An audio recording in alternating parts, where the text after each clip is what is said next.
এমন কোন মোনাজাত নাই যেই মোনাজাতে বলি না আল্লাহ মোবাইলের গুনাহ থেকে হেফাজত করো। জীবনে তো কম গুনাহ করো নাই রে যুবক।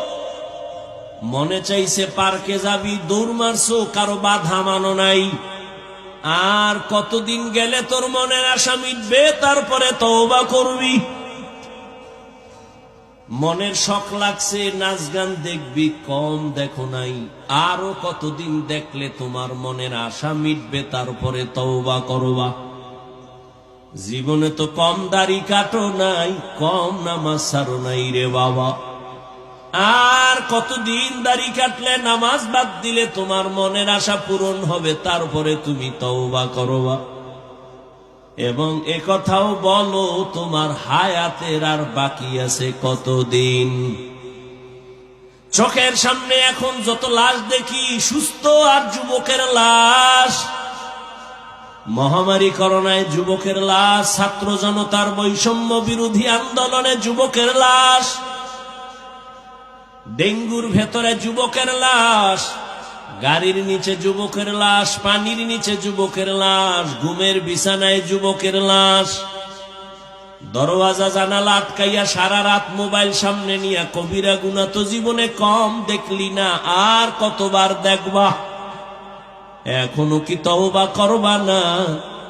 এমতো অবস্থায় যদি আজরাইল আসিয়া দেখে তোর কানের মধ্যে গানের তার লাগানো, আর তুই মোবাইলে কবিরা গুনাহ দেখতেছ, এই মুহূর্তে যদি আজরাইল আসিয়া তোর রুহুটারে ধরে ফেলে, বেঈমানেরে বুঝানো কঠিন। মুসলমান হিসাবে বলো তোমার উপায় কি হবে?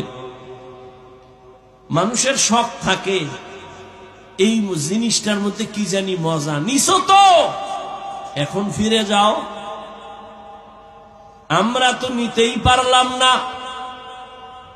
নাচ গানে অনেক মজা তুমি নিছো, আমরা তো নিতেই পারি নাই।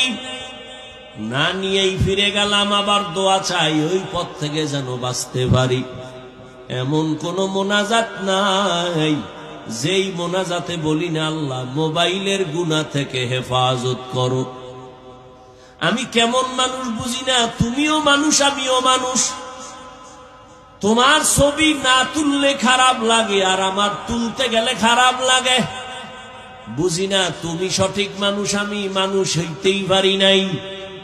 আমার মেধা খারাপ, আমার দিমাগ খারাপ। কারণ তোমরা 10 জন এক লাইনে, আমি একা আর এক লাইনে। তোমার নাচ গান দেখা মজা লাগে, আর আমি পাও দইরা বুঝাই আর যাইও।